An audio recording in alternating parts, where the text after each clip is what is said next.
this again. Okay, here we go. Okay, so first of all, I found some hearts, or I should say,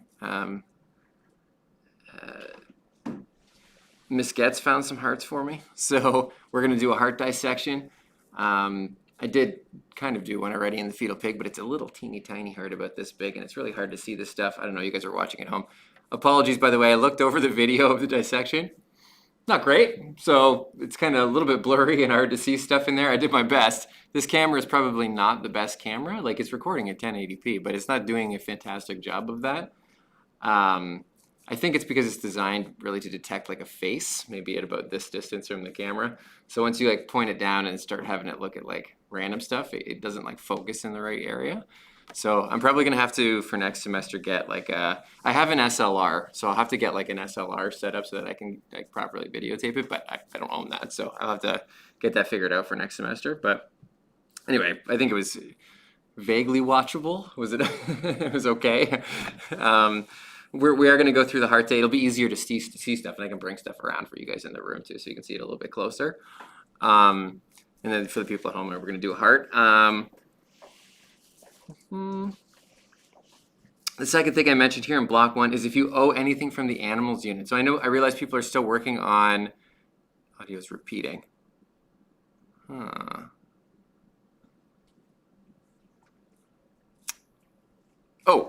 I wonder if I have both microphones on.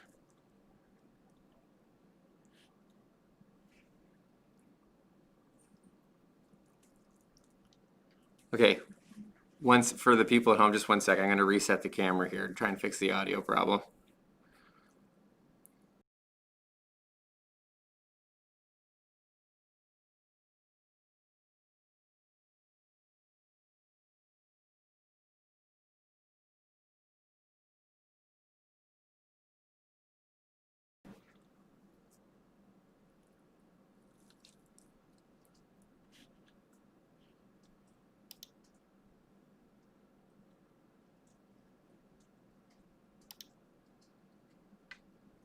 How's the audio now? Now people are saying it was fine all along. Is it okay now? Okay. All right, people are saying it's fine. All right. So, like I said, we're going to do, where was I? Point number 2 here. If you haven't submitted everything from the animals unit, please do that. For the project, that is the medical technology presentation. A number of people said that they needed like an extra day. That's fine. It's not really a big deal. I want to mark them on Saturday, though, so I can get them back to you and update your mark. So if you could have them done by the end of Friday, that would be awesome. I'm not actually going to look at them till Saturday, so please try and have it in by then. Hopefully you're done your vocabulary list. I only have the vocabulary list from 10 people, so I'm assuming the other people are done, but just like haven't remembered to hand it in yet. But just press that submit button and turn in your vocabulary list. What else was there from that unit? Vocabulary list. Oh, what am I forgetting? The quiz. Yeah, I think there's 5 people that haven't written the quiz. If you're one of those 5 people, please write the quiz, okay? I fixed the time part of it. Some person mentioned that I didn't get the time set properly on the quiz. That's fixed. I fixed all the errors in the quiz, I believe. And as I mentioned, and I'm not sure if everybody heard this, but I did take 2 marks off the total because there were 2 actual error questions that didn't make any sense. I had the wrong picture in them.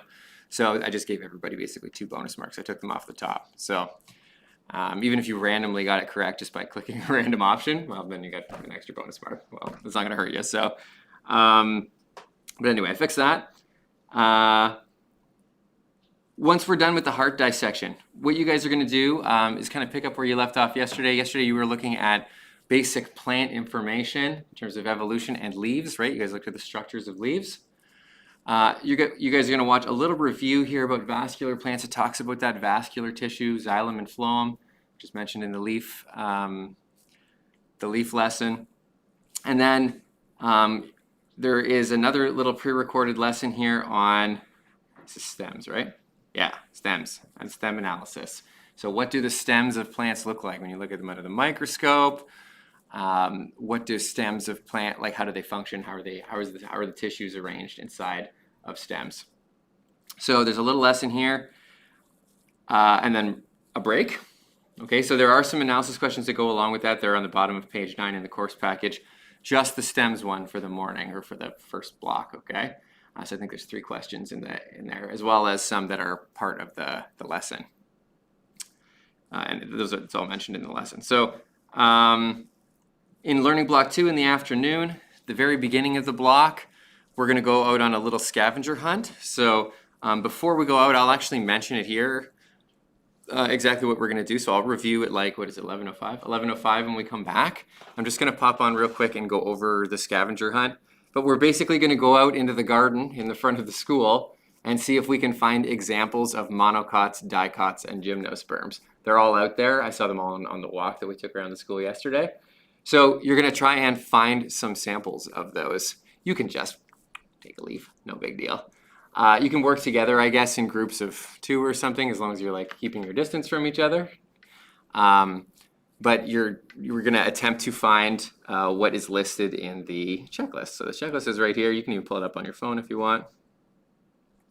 So what you're going to, oh, what's this? Oh, here we go. Here's the checklist. So you're looking for 2 different monocot leaves, 2 different dicot leaves, and a gymnosperm leaf. Keeping in mind that gymnosperms have needles, not traditional leaves, although needles are technically leaf-like structures or leaf structures. But you're really looking kind of like for like a stem/leaf for the gymnosperm. And then for the stems, you're going to see if you can find 2 woody stems. For the woody stems, since you're not going to be pulling trees out of the ground, you'll need to take a picture of 2 different woody stems, and then you're going to look for 2 green stem plants. Keep in mind that woody stemmed plants are dicots or gymnosperms. So you do have to double check with the leaf to make sure that you're looking at the right kind. If you don't know what I'm talking about, it talks about it in the lesson as well. And 2 green stems, which are going to be monocots, so check the leaves again before you take a picture or take a sample of a stem, okay? Don't tear apart the garden in an effort to grab one of these stems, but there really is a lot of excess there, and those leaves are all about to fall off the plants anyway. So it's not a huge deal if you're grabbing a leaf off of a hosta or something in front, okay? So, but just, be respectful of the plants. Don't rip them apart here. So just, you can grab a sample of each, okay? And once you do that, we're going to come back in. I'm going to chat with each table group, or I guess with each group. We'll see how we can distance that out in here. You can take your own samples if you want. It doesn't have to be for the group. And just run along and make sure you actually are looking at a monocot leaf or a dicot leaf or a monocot stem or a dicot stem. Okay? So you're going to go through, just check off everything from the checklist, and then we're going to head back in. We might be outside for 10 minutes maybe, or 15 minutes. It doesn't take very long. I think you'll be able to find these pretty quickly. How do I get back here? So that's the plant scavenger hunt. We'll take that up, like I said, when we come back in. And then there's a second half of the lesson. This one is much shorter than the first half. I think it's about 10 minutes long. And it discusses the structures of roots. Okay, roots and stems are very similar. They have a slightly different arrangement of their tissues, but I mean, it's not an extensive topic because it is like a fairly, the layout of roots is fairly straightforward. So there's a little short lesson here to go along with that. By the way, all the notes that go along with this are part of that note package that you got yesterday. It's one note package that goes all the way through. So you just pick up where you left off in the same note package. Then there is, some analysis questions, again, on page 9. This is the second group of questions. It's all about roots. You may have to refer back to chapter 12.4 in your textbook. I think there's some questions that ask you about stuff from that chapter, but again, it's fairly straightforward to find. And then there's a little exit quiz that you do at the end. Okay, so that's the layout of the whole day there.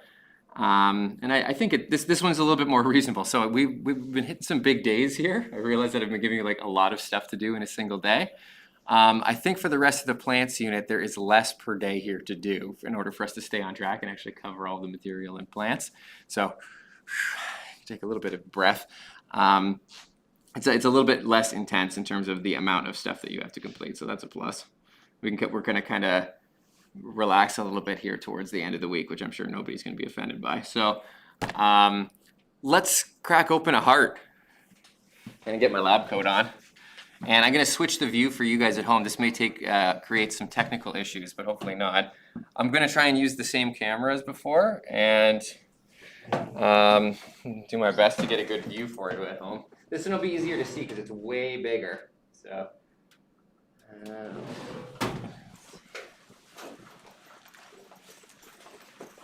had a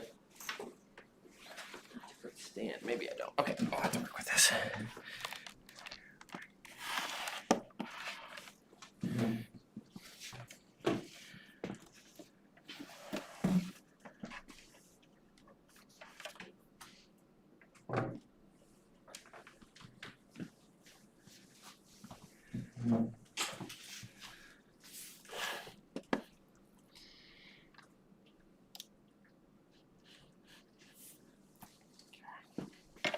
So I'll throw the video up here too so you guys can see it in the room.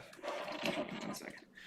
Try and make this as clear as possible.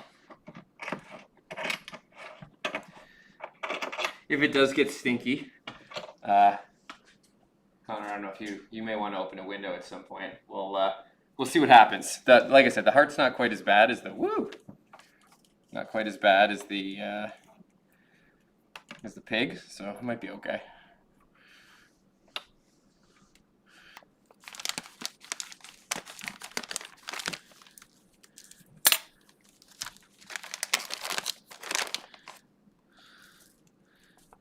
All right. Is this coming up on the stream too? There she is. So this is from an adult pig. It's roughly the size of a human heart.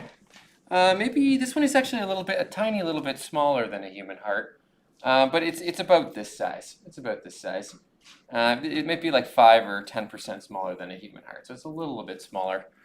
But I mean, all the structures are identical. So let's talk about the external structures of this thing first. So one of the things you'll notice about this heart, which they don't ever put in the textbook, is that it's got a bunch of fat on it. So that's like the white stuff on here. You can tell this is from a pig that has been given a very calorie-rich diet, probably to bulk it up, to make some bacon out of it or whatever this pig was destined for, because this is quite a fatty heart. So very likely your heart doesn't have quite this much fat on it. This much fat on heart is a little bit problematic. So it probably suggests that the arteries underneath are not doing too well. But I mean, for pigs, they're not exactly on they're not on Atkins or anything. So, but you can still see the arteries and veins. So a little bit hard to see. They would be running right through the center of where this fat is. It's right where I'm running my probe here. Can you guys see this on here? So that right there is where the descending coronary artery runs. So that is the artery that feeds all of the heart muscle tissue. We mentioned yesterday, I think? No, day before yesterday, where we're talking about illnesses of the circulatory system. This is the main artery usually that gets clogged when you have a heart attack. So if you get a little bit of, let's see if I can trim some of this off actually so you can see underneath the fat. I might be able to get some of it off. I don't want to cut too deep, but the fat comes off pretty easy.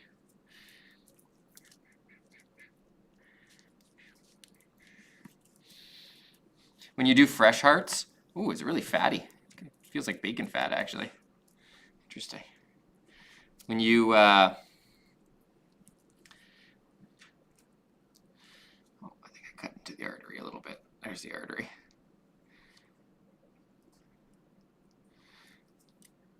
When you do a fresh heart dissection, this stuff is a lot less white looking. So you guys have probably seen like a nice fresh steak. You know, it's like red, right? So the heart looks exactly the same when it's fresh heart muscle tissue. This has been sitting in a preservative for quite some time. So it really takes a lot of the color out of the heart. We usually do fresh hearts, but I wasn't able to get them for this semester. I guess they're not like, usually they come from like the slaughterhouse that's just outside of town. They just donate them to the school, which is really awesome. But they're not like allowing visitors in right now, which I guess kind of makes sense. So they won't let somebody come by and pick them up. So, oh shoot, I'm not doing a good job here. This is actually really hard to remove. Just want to see the artery underneath. Okay, I'm not going to do a good job here. I'm going to cut away the artery. They're pretty fragile. So anyway, you can see where they're running. So there's a main artery that runs down here. This is the descending coronary artery. And there's a second one that is almost completely obscured by this fat. It runs around this way, like this, around the back. And that artery is the circumflex artery, and it feeds all the heart muscle tissue on the back of the heart. So those are the two big ones. If you have a clogged artery, if one of these is clogged, you can get a bypass.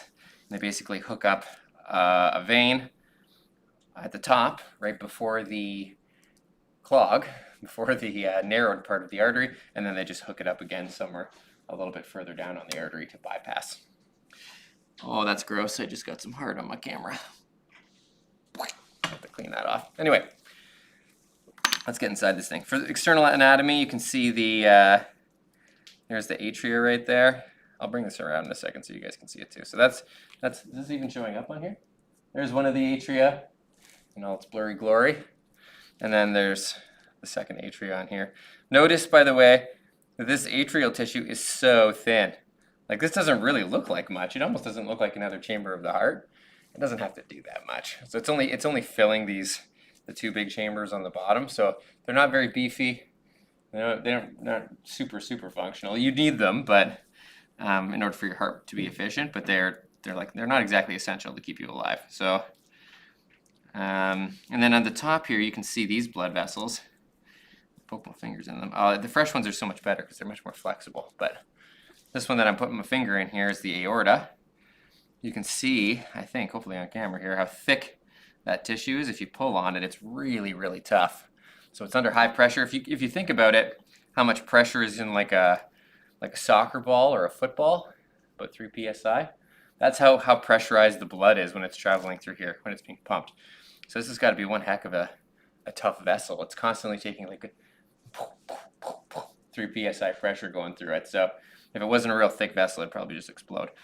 This one on the other side here is a little bit thinner, but this is also an artery on the other side, and this is the pulmonary artery. This goes to the lungs. It's a little bit smaller, and it's a little less thick because the right ventricle doesn't pump quite as hard. So, and then you can actually see. Oh, actually, they got trimmed off. I was going to say you can see pulmonary vein, but you can't. Got trimmed off. Oh well. Okay, I'm going to bring this around real quick so you can see the external structures. You don't want to get too close with your nose, but you got external arteries, atria, and then the aorta is this big, thick guy on top right here. I won't come too close because people don't want to get a nice whip of this thing, but you on top, the right one, the left one right there, left ventricle, right ventricle, aorta.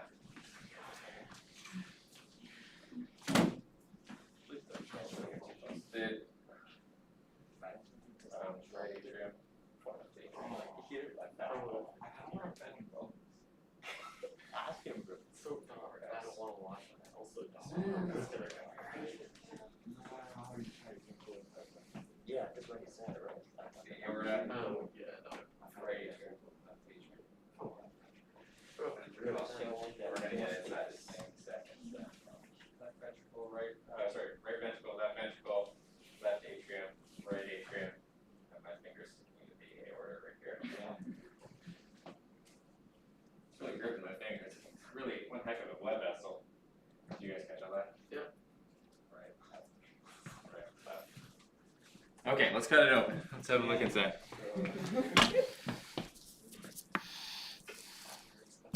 So I'm going to cut it sagittally, like right through the center here. So hopefully you can see each of these structures, but like cut halfway through. I'll do my best. The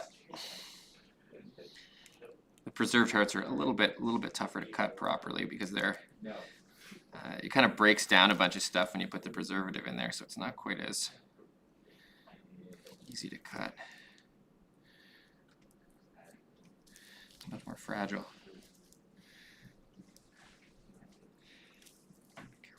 Myself either here. Okay.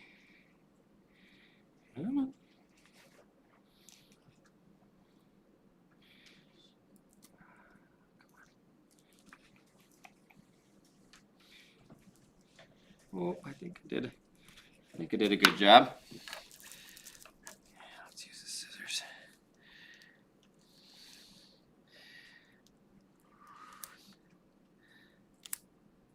Right down the center.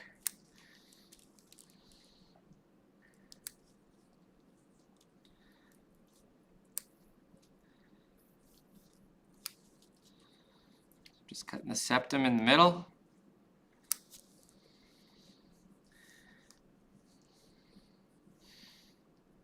Ooh.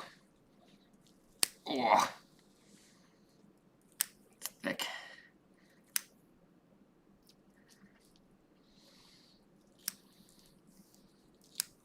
Try not to damage the valves too much so you can see them.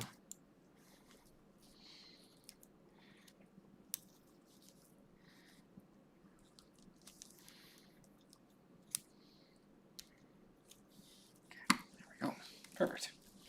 Oh, that actually turned out really well. Awesome. Okay, so if I just lay this down, that'd be like the view that you'd get in the textbook. That's like the textbook view of the heart right there. So you can see the structures on here pretty well, actually. I'll bring it around for the people in the room, but for the people at home, at the top here, you can see the atriums. So this is atrium up here. And you can see that if you look at how thick it is, I mean, it's like maybe like three pieces of paper thick. It's not thick. So it's muscle, it's pump, but it's not really one heck of a pump here. So this is just like a little point, just like a little push. And it's really, its only job is to help fill up this chamber down here, which is the right ventricle. So it's gonna fill this up. And do I have this backwards? I have this backwards. This is the back of the heart. And by the way, the reason that I can tell that this is the back of the heart is by looking at the thickness of the ventricles. So you can see on here, do you see how thick this tissue is right here? So that's really thick, right? And then if you look at the other ventricle, you can see, oh, that's not nearly as thick over here. That's the right ventricle. So the right ventricle is only pumping to the lungs, so it's not very thick. You can see it in the heart. And that's why I know this is actually the front of the heart here, not the back. Because on the right-hand side here, well, it's the left-hand side, but what would be the right side of the heart is the thicker side. It should look like that. So, I'm sorry, I'm looking at the wrong side. So here we go. Right atrium. Now you can see the valves better on this side. Let me open up the valves. Keep in mind now I've mirror flipped it because now I'm looking at the front of the heart. But I do want to show you the valves coming down here. So I'm going to cut this open so you can see them. Oh, you know what? Actually, no, you can see it better on this one.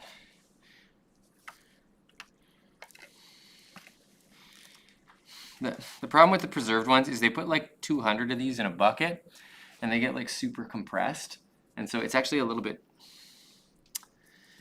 it's difficult to figure out how this is supposed to shape. I can't really see it. We'll look on the left side. It's easier to see the valves on the left side actually. But anyway.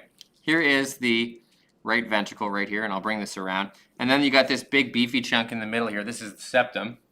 The septum is not really contractile tissue, so it doesn't actually like contract like a regular muscle. It's mostly just for electrical conductivity. So we talked about how the electrical signal comes down the center of the heart, and then it goes up this way so that both ventricles contract from the bottom to the top because they're both going to push blood up and out of their respective vessels. On the left-hand side here, you can see that it pumps blood up. Whoosh, got the aorta at the top. There's the aorta. This is aorta tissue up here. The other thing I want you to notice, and you can't really see it very well on here, you can see it better on the left side, is that there's this valve, here's the valve tissue right here, coming down from the atrium, and it's got these strings, try and grab onto them here, these are the little chordae tendineae, the heart strings, and these prevent this valve here from prolapsing, from going backwards out, because if it prolapsed, obviously you'd get leakage. The blood would go reverse. It would go backwards out of the heart when you pumped it. You don't want that happening. So this is a really, really strong valve tissue. This is not a fresh heart, so these cords are fairly weak. I could probably just tear them here with these forceps. But if this was a fresh heart, like we prefer to do, honestly, these things are incredibly strong. You can really give like one end to one student and the other end to another student and just say pull as hard as you can, and you can't break those things. They're super, super strong tendons. No matter how hard you pull? I rarely can people actually break them. And try. Well, on this one, this is a preserved one, so because it sits in the preservative, it actually breaks down the tissue, and you could just tear this. But on a fresh one, it's really strong. If you ever get a heart from the butcher, unlikely, you can buy them.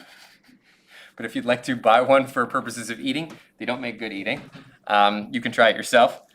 I don't have any fresh hearts, unfortunately, but the reason, and actually, I'm not sure how well you can see this on the camera. In fact, you can't see it on the camera at all, which sucks. I'll show it to you when I come around in the room. But if you look at the fibers of the muscle tissue, you can actually see them. You'll see that they run in different directions. They're not all lined up like they are in a steak. If you look at a steak, and keep in mind the steaks are cutting the fibers like this. But if you look at a steak, you'll notice that you just see all the ends of the muscle fibers all neatly lined up. And the reason you see that is because all the fibers are running in the same direction down the muscle body, because you just want it to get shorter in one direction. But in this case, we kind of want it to pull from every direction to collapse the chamber, make the chamber smaller so that it can pump properly. Okay, so we've got right atrium pumping down into right ventricle. Right ventricle contracts and pushes the blood out. Let's see if I can push my probe up through there. Oh, I hate when the little bits come off. Gross. Pumps up. Am I going to be able to find this blood vessel? Where is it? There we go. Oh, that's the valve down there. So that's coming from the atria. Kind of hard to see. Oh, there, now you can see the valve tissue. There it is. So this is the valve right here, the AV valve, atrioventricular valve. And you can see the heart strings holding on this side as well. I may have cut off the part that goes to the pulmonary. Oh no, I didn't. Never mind. So right beside that on top, if I go underneath that valve and push up, I'm going to push up. Come on.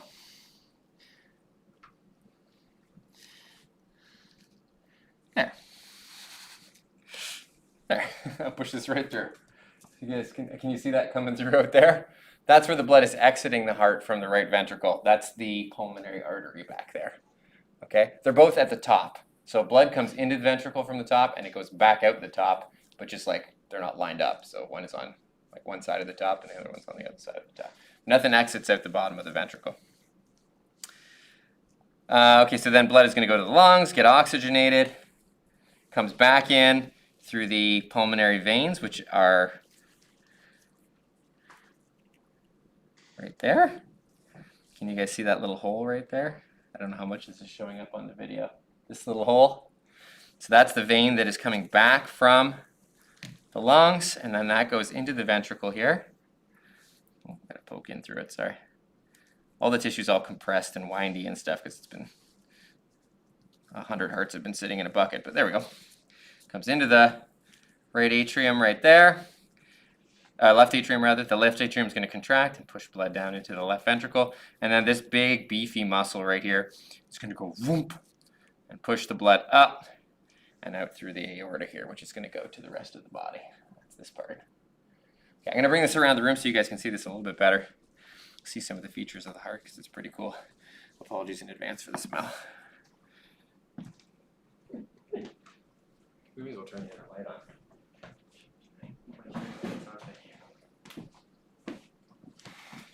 I don't want to get any bits on you, but when you look at the muscle fibers here, I don't know if you can see this. They're kind of like going this way and this way and this way. They're kind of like around all over. It's not like one continuous fiber going from end to end.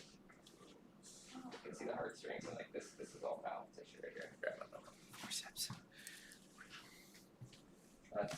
This is all valve here with the little heart strings keeping it from prolapsing. So we've got right atrium up here, down into right ventricle. That pumps and pushes blood back up, out, and then it comes back in through this atrium, down into the left ventricle, and then this beefy muscle right here is going to push blood up through the aorta here. You can see how thick that blood vessel is up there too. That's a really thick blood vessel. Strongest one in your body. If you rupture that thing, say goodbye. Right ventricle, pump, goes out to the lungs, back in, left atrium, left ventricle, pump, and the aorta. you guys are ready for cardiac surgery. Just need to learn how to cut things open and then sew them back up and you're good to go. Just grant your medical license and off you go. Yeah, I'm gonna get back. Yeah. Years later. Right ventricle. Out. In. Left atrium. Left ventricle. Yeah? Well, I won't bring this close to anybody's face.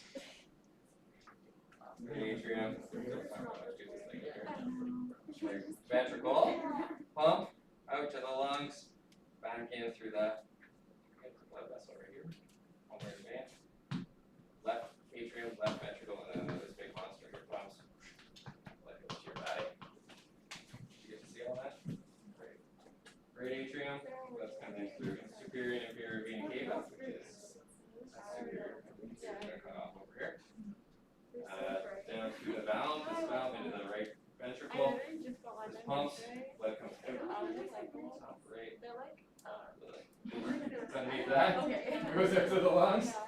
Comes back oxygenated. I really like the black. It's kind of like, And left ventricle, left atrium rather pumps. Left ventricle. Like this thing's gonna pump. Big beefy thing. It's gonna send it up through the aorta. The rest of the body. I gotta do probably as far as it wants here. Right atrium. Then blood comes in from the body, superior inferior vena cava, down through the AV valve. Right ventricle. This thing pumps. Sends the blood up. And at the back here, pulmonary artery. Goes to the lungs, comes back in. To the pulmonary vein, which attaches right here. Into this, the right, left atrium. And that pump sends blood into the left ventricle. So, did I say left atrium? Left atrium, left ventricle, pumps. That's going to send blood up through here, through the aorta to the rest of the body. See the, you can see here in the left ventricle how like the fibers are kind of crisscrossing and running all over the place. Yeah. Makes for some tough eating. Don't order this from the grocery store. It's gross. How weird that that's inside of the brain. Not exactly. It looks exactly like this. Oh, so yeah. So basically, It is this exact thing. It really is. It's literally inside of you right now. Right atrium. Pumps blood down to the right ventricle. When this thing contracts, send blood back up. It's actually Through here, this is the pulmonary artery. actually don't just Goes to the lungs, gets oxygenated, comes back in. This side here, left atrium, comes down to this valve, AV valve, into the left ventricle, and then this beefy guy right here is going to pump it up through the aorta here, and that goes to the rest of the body. You guys see how thick the aorta is here? This is a really big, thick, beefy vessel. It's going to take up super high pressure. Okay. Cool. So that is the heart. Any questions before we move on? There's really not much else to it. That's the whole thing. No, none. All right. Apologies for the smell again. I'm going to clean this up. If you do need to hand in anything from the animals unit, do that now. Like I said, I need most people's vocabulary list still, so I think people just forgot to submit that. So if you could do that right now, that'd be awesome. And then you can just start the little lesson that goes along with stems, okay? And I'll get this cleaned up in the meantime. Same thing for you guys at home. I can't switch it over to my little other screen, but this is your opportunity to go now because I gotta clean this up. Just really quick, if you are here for the second half, if you could just post that you're here again on there so I can take attendance quick. I'm gonna really quickly talk with you guys in here about what we're looking for when we go outside. So we're about to go on our little scavenger hunt. So if you're looking for the items in the checklist, you're on the little checklist online. You can open it on your phone too if you want. So really quickly here, because you guys have, I'm assuming, gone through the lesson from this morning. You probably had time. So how do you know you're looking at a monocot leaf? Let's talk about finding these. I'm going to draw these on here as well. How do you know it's a monocot leaf as opposed to a dicot leaf or a gymnosperm or whatever? How do you know? straight lines. Straight lines. So monocots have parallel lines on them. Where's my note here? One sec.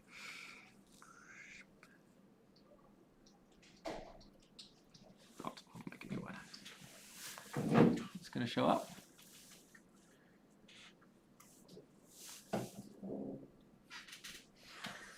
Yep, cool. So if you're looking at a plant, usually they have like really long leaves, although not always. And then you're looking for transport vessels in the leaves, xylem and phloem, that run parallel to each other. Okay, that's a monocot leaf. And how do you know you're looking at a dicot leaf? The other kind. What do they look like? Oh, sorry, I thought you had your hand up. No? You can tell me anyway if you want. It's you got the straight lines and like the branching. Okay, so branching veins. So if you see branching venation, I have no idea what I just drew there. Some kind of a leaf. Maple leaf. Maple leaf, a terrible looking maple leaf. So they will have branched venation in their leaves. Okay, so that's a dicot leaf. And then a gymnosperm. Oh, that looks horrible. I didn't get my degree in art, that's for sure. Gymnosperm. What do the gymnosperm leaves look like? What are they? Okay, they got needles. Okay, so then if you look at each specific needle, they look kind of like monocot leaves, except they are coming off of like a central stalk. I think there's at least 2 varieties of these out there. Okay, so that's a gymnosperm. In terms of stems, how do you know you're looking at a monocot stem? In general. Now I should say that it's a little bit confusing because some dicot stems look like this too, especially if they're shrubbery like small plants. There's a lot of similarities between the stems. How do you know? Green. They're green usually, okay? So monocot stems are usually just green plant stems, okay? You have to double check with the leaves because especially if they're young plants, like they're annuals, they only live for a year and then they reproduce again. They don't actually get thick enough to start developing true bark on the outside. And so even though it's a dicot, it might still be green. So you do have to look at the leaves just to confirm. But if it is a monocot, it's always going to have a green stem. There's only a few exceptions to that. I think I mentioned in the note, things like palm trees and things like that are monocots. But there's very, very few exceptions. They're mostly green stemmed. Okay, and then so this is a monocot stem.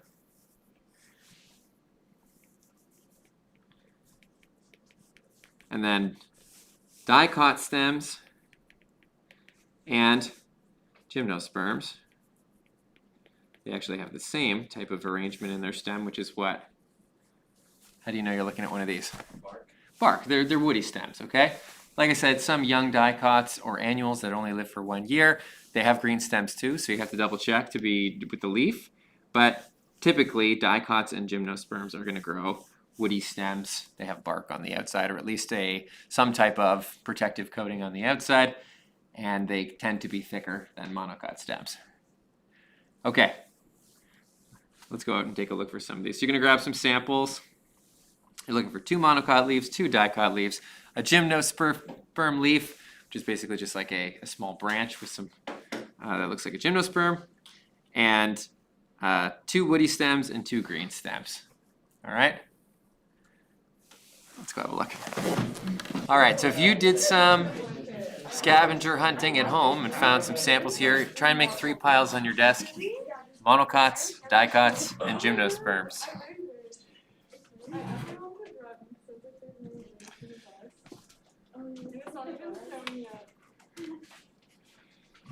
Move this over to the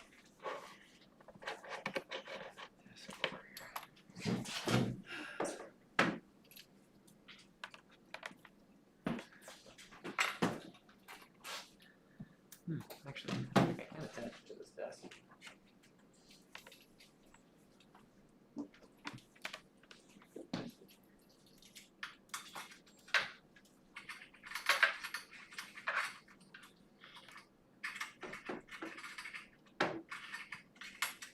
You guys have them lined up? I'm gonna come around and check.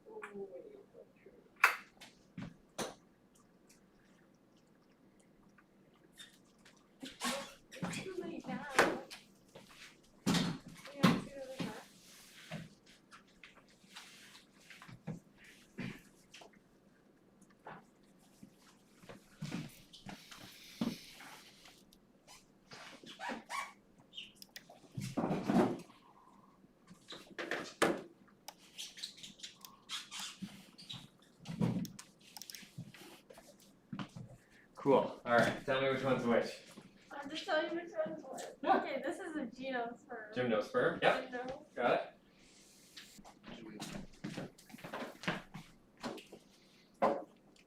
By the way, I have no idea what any of these plants are called. So sorry about that.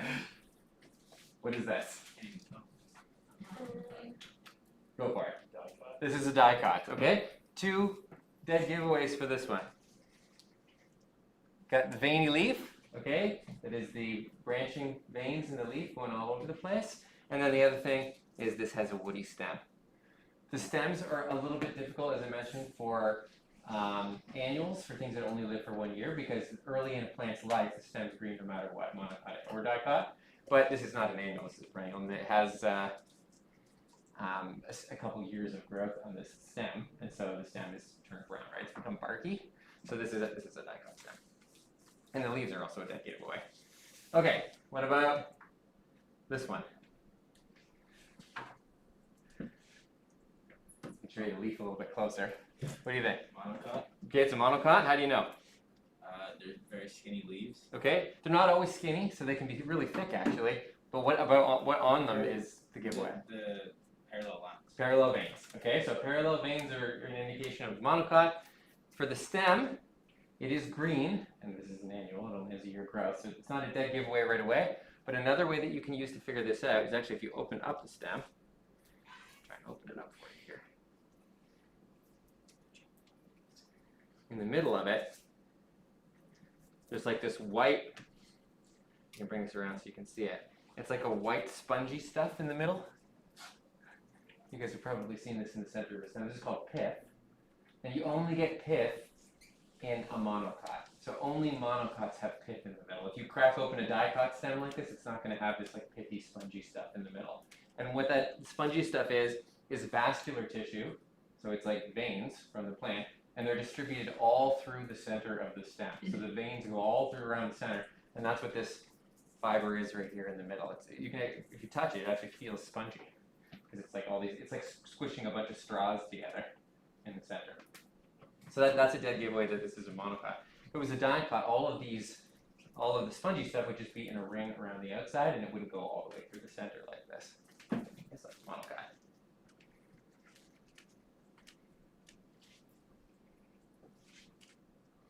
Monocot or dicot. I noticed not a lot of people pick these ones, so I picked good ones here. What do you think? I'll show you a close-up of the leaf. Make it a little bit easier.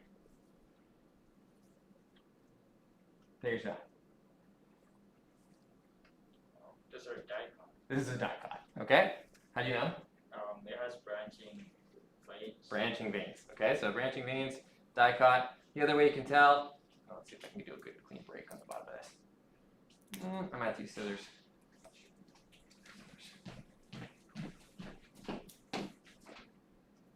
It's starting to turn brown, but it's a little bit difficult because we're doing this in the fall. It's very clear if you do it in the middle of the summer because the stems are all pretty much the right color that they need to be, but some of these are changing color because of the fall. So you're not going to be able to see this on video. It's way, way too small. I should have set up the microscope with the video camera on it. I'll have to do that on a different day. But if you look at the bottom of this, you can't see it on video. Shoot. It's not going to show up. All right, why can't I get this thing into focus? That's really annoying. You can actually see that it has a ring of tissue around the outside and then solid stuff through the center. It's a different color in the middle. And so this, again, it has a ring of vascular tissue around the outside, so it's not spongy all through the center. Okay, there's no pith in this one. Okay, here's a nice easy one.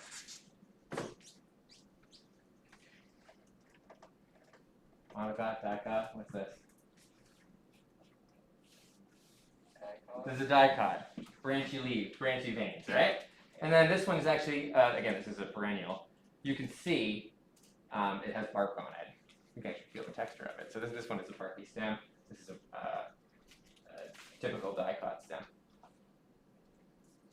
Okay, what about this guy? Might be a little hard to see on the video. This is a dicot too. Again, you can tell the same thing with the stem. This one has a brown, tough, barky stem around the outside. So you can actually see, this is actually kind of cool. If you peel back the bark, you can see that there's green underneath, right? That's the xylem and phloem tissue on the inside. And if I just peel that back just a little tiny bit further,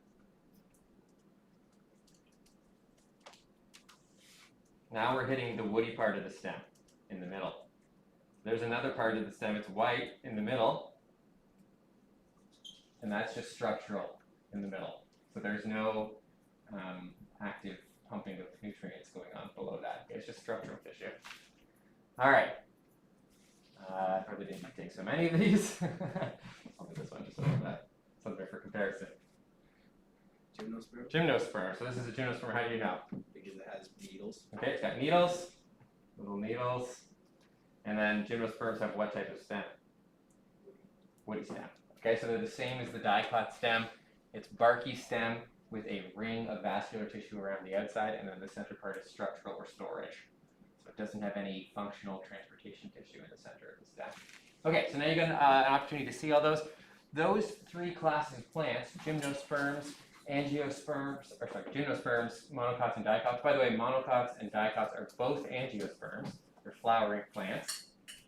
So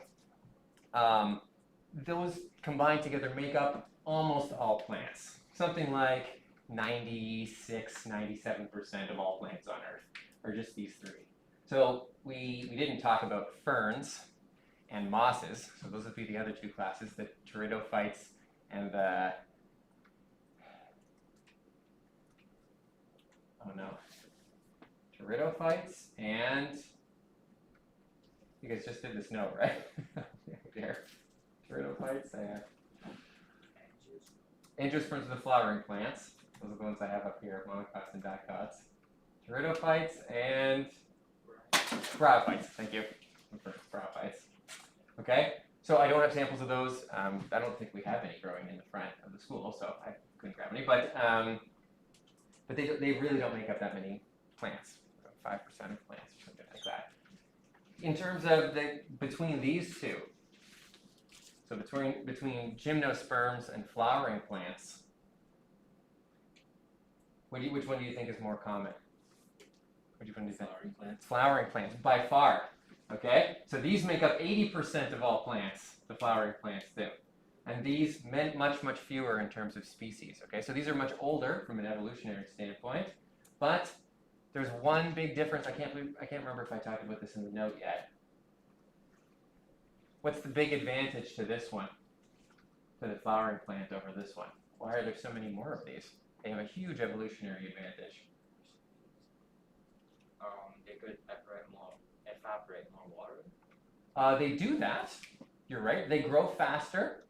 So that is a growth advantage. These grow much faster than these. That is true. That I don't think is their main advantage in proliferating, but that is absolutely an advantage to these. In that case, though, so you're absolutely right about that. There is a major disadvantage, though, to that type of photosynthesis, rapid high water photosynthesis. What's the disadvantage to this one? They need a lot of water. They need a lot of water. That is available, though, in a lot of biomes. What's the disadvantage to this? I'll give you a hint. As you go further north, why are these less common and these are more common? It's like the water can freeze and die. Exactly. So these have a huge disadvantage in that if the temperature gets too cold, their leaves will all die. The water in them freezes, whereas these don't experience that unless the temperatures go extremely low. They have to go very low for these to freeze. So that's the main advantage to this over this, which is why you find these more in northern climates. Question? Is it something to do with seeds? Is what to do with seeds? It is. It has to do with reproductive strategy. How do these guys fertilize? What do they have? What are the reproductive structures? Have we talked about this? I can't remember if it's in the note yet. If not, it's coming soon. You know? They have cones for reproduction. How does one cone fertilize another cone? A female cone. How does a male cone fertilize a female cone? We're going to talk about this later. Maybe you guys don't know this. So a male cone just throws its pollen up into the air. It is a pure by chance, launch your pollen into the air and see if it lands on a female cone strategy. Which is why if you park your car underneath a gymnosperm at the wrong time of the year, you're going to get covered in pollen. The car gets totally covered in pollen. They're not the greatest things to have over top of your driveway. What's the advantage of this then? How do these guys fertilize? I think you guys know this, maybe just as sort of as casual knowledge. What's the advantage to a flowering plant? You get other animals to transport the pollen. Exactly. These guys cooperate mostly with insects to do their fertilization, which is a huge advantage. You can basically send your pollen directly to the plant that you want to fertilize, as long as you have a species that really likes to eat whatever you're offering. Massive advantage here. Same thing with transporting seeds, because things that pollinate also often, or not pollinators, but once the fruit is made, these guys produce fruits, right? These guys don't have any fruits. But these guys produce fruits, and then the seeds are often carried by whatever eats their fruit to a new location for distribution. These guys don't have that advantage. Their seeds usually just get eaten and digested. So they're kind of out of luck. No seed coat. We're going to get to that stuff a little bit later in the course. Okay, cool. So with that, now you guys have done a little bit of actual plant analysis outside. I'm going to get you to watch the second part of this, which is all about roots. It's only about 10 minutes long, and then there are some questions that you can complete from the text. Okay? Any questions about what we're doing? Good? Okay. All right. Let her rip.